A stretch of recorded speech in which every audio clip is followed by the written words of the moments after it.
Welcome to the class on kingdom Monera, Protoctista and Fungi. In today's class, we are going to discuss in detail about Amoeba, Paramecium, Euglena and Plasmodium. Now let us have a quick recap on what we studied in our previous class. In the previous class, we discussed about prokaryotes and the structure of bacterial cell. If you remember, we spoke about the capsule, cell wall and the plasma membrane and the cytoplasm which holds all the organelles, then ribosomes and mesosomes and nucleoid, which is the genetic material which is not membrane bound. So it is not nucleus here, it is nucleoid. And then we spoke about the flagellum which help in locomotion. In this class, we are mainly going to concentrate about kingdom Protoctista. We are going to learn about the structure of Amoeba, Paramecium, Euglena and Plasmodium, and learn about diatoms and the uses of protists to humans and also various diseases caused by them. Coming to the characteristics of kingdom Protista, as we discussed before, protistas include protozoa, diatoms and other unicellular algae. These are unicellular eukaryotes. We discussed about prokaryotes in our previous class. Here we are discussing about eukaryotes. So they possess organelles like mitochondria, Golgi bodies, chloroplast, endoplasmic reticulum.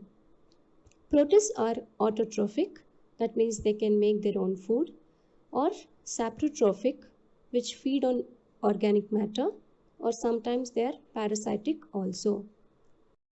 Characteristics of Protista. Protozoans may have pseudopodia or cilia or flagella for the moment.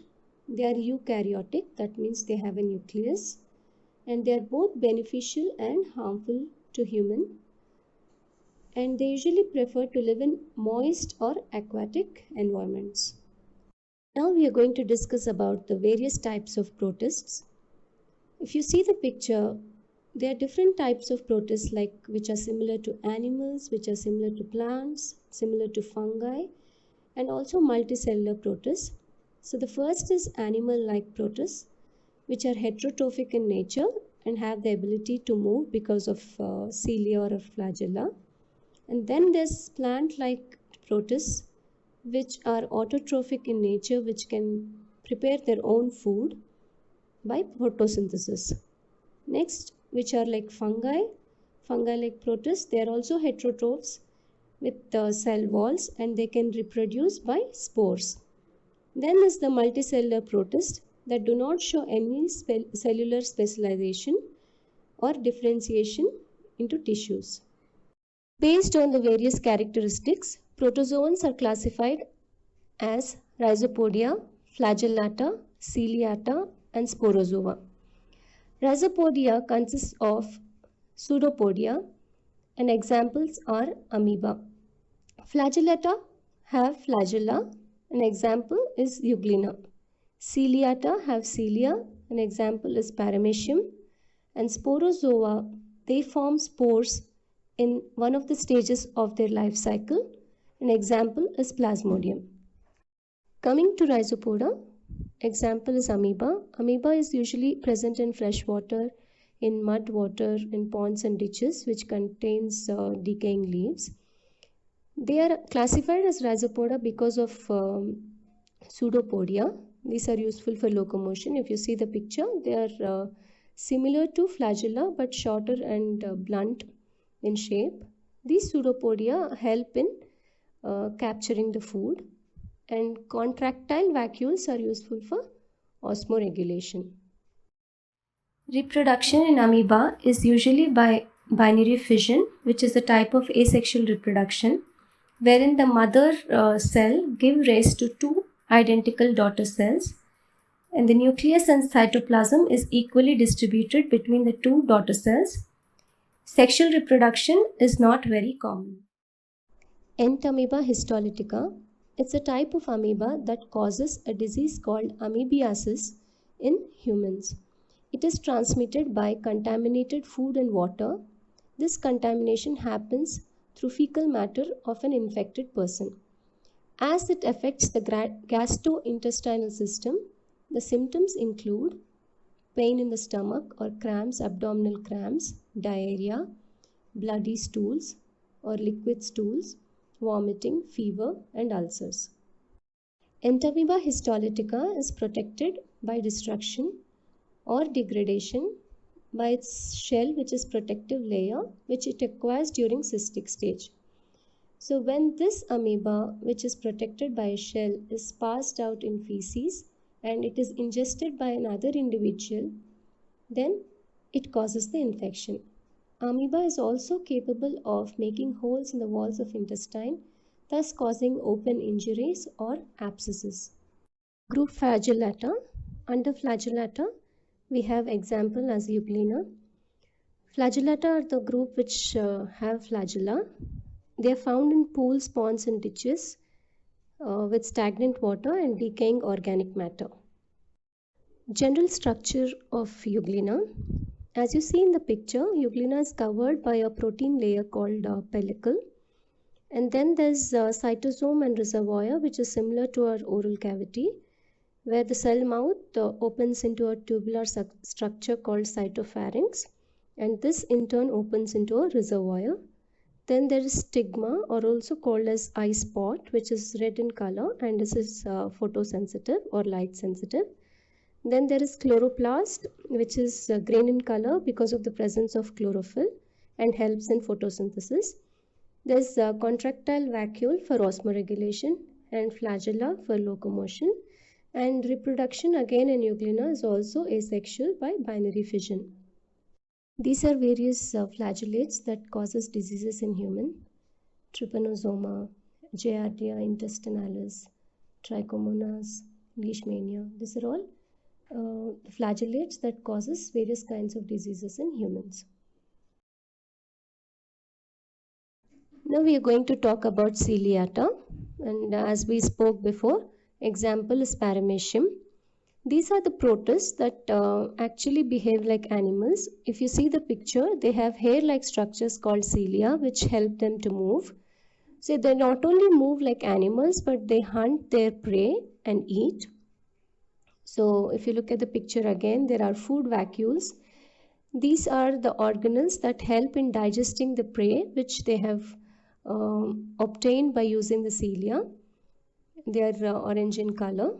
So that's about Ciliata, which have hair-like structure called cilia. To Sporozoa, example is Plasmodium. Plasmodium is nothing but malaria-causing parasite. It has two life cycles, asexual and sexual. The asexual life cycle is spent in the human blood, whereas the sexual phase is in female Anopheles mosquito. There are 5 common species of Plasmodium that are known to cause malaria. They are Plasmodium falciparum, Plasmodium vivax, Plasmodium ovale, Plasmodium malariae, and Plasmodium knowlesi. Life cycle of Plasmodium. Mosquitoes transmit the Plasmodium into a non-infected person in the form of sporozoites. The sporozoites directly from the bloodstream go into the liver, and in the liver they multiply into merozoites and rupture the liver cells and come into the bloodstream. In the bloodstream, they divide as male and female gametes. And again, a mosquito which feeds on already infected person carries these gametes, and inside the mosquito, the sexual part of the reproduction or fertilization takes place. And the symptoms of malaria can be present in a cyclic manner. Again, they form sporozoites in the mosquito, and when this mosquito bites an uninfected person, the sporozoites again attack the person and enters the liver cells. Again, in this picture, we see the life cycle of Plasmodium, which happens in 2 phases or 2 parts. One is inside the mosquito, another inside the human. One is sexual, another is asexual. From the mosquito, in the form of sporozoites, they enter the human who is not infected. These sporozoites directly enter the liver, and there they turn into merozoites. They attack the liver cells, rupture the liver cells, get into the bloodstream, affects the RBCs. There they differentiate into gametes. And when again a mosquito bites onto a person who is infected, These gametes enter into the mosquito, and inside the mosquito there is fertilization and formation of zygote and oocyst. From the oocyst, sporozoites come out. Again the sporozoites, again when a mosquito bites a person who is not infected, the sporozoites enter into a human. So this happens in a cyclic manner. Until now we saw animal like protists. Protist algae belong to phylum Bacillariophyta, and examples are diatoms. These diatoms form bulk of plankton in ponds, lakes and oceans, and they are food for many aquatic organisms. And under phylum Chlorophyta, we have Chlorella. Coming to diatoms in specific, diatoms are found both in freshwater and salty water, and are also present in moist soil. Thousands of these species of diatoms, they act as food for many aquatic animals. The diatoms are either unicellular, or they live in colonies, or they are filamentous. So they occur in wide varieties of shapes and structures as you see in the picture, and each cell has a prominent nucleus and plastid. Their cell wall is unique. It contains silica, so they produce shell-like cell wall which contains silica. Algae are a diverse group of photosynthetic eukaryotes. Algae can be both unicellular and multicellular.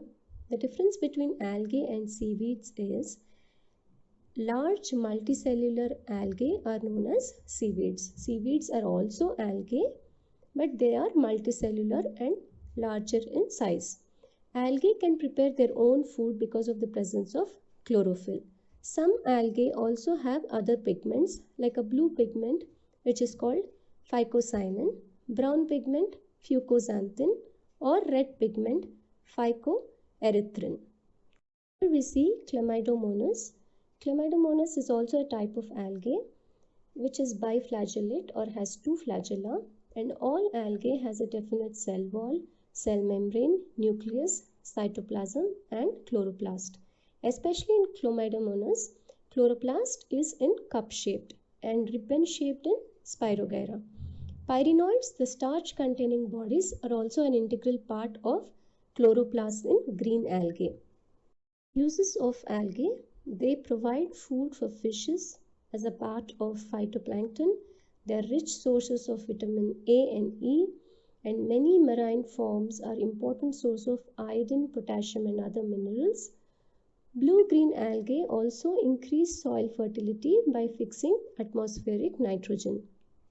Continuing the uses of algae, as these algae fix atmospheric nitrogen into the soil, they are used as natural fertilizers for crops. And as we discussed, diatoms can deposit silica in their cell walls. After their death, they are preserved as fossils, and in large quantities they help in the formation of diatomaceous earth that is used as filters for lining furnaces because of the presence of silica. Though algae have very little pathogenicity, they are sometimes a part of toxic algal bloom, where they release toxins which contaminate the seafood and that can cause paralysis.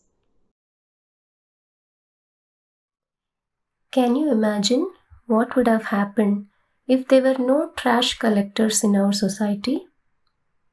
Can you imagine all the stink and smell? I'm sure you can. So in a society, everybody's job is unique. Though they are diverse jobs, everybody is important and we are all co-dependent on each other. The same way, all the organisms also, in some way directly or indirectly, are dependent on other organisms. If you see, the blue-green algae, which are though algae, can help a plant. You know how? They fix the atmospheric nitrogen, which is a source of a natural fertilizer for the crop. So, they stay in the roots of the organism, and the plant and the organism or the algae have a symbiotic relationship. Symbiotic relationship means the algae is helping the plant by fixing the nitrogen, and the plant is providing the nutrition that is required for the algae. So, they live in symbiosis depending on each other in the environment. A group of algae called diatoms deposit silica in their cell walls. So after their death, usually these algae are preserved as fossils because of presence of the silica. As you see in the picture, we see a fossil of red algae. So what exactly is a fossil and how is it formed? Fossil is nothing but a mold of a dead animal, usually an animal that dies in watery environment where all the soft tissue slowly degenerates and the bone that is left hardens, and over a period of time when there's sedimentation and a rock that is formed, the animal leaves a mold behind of how exactly it would appear when it was alive.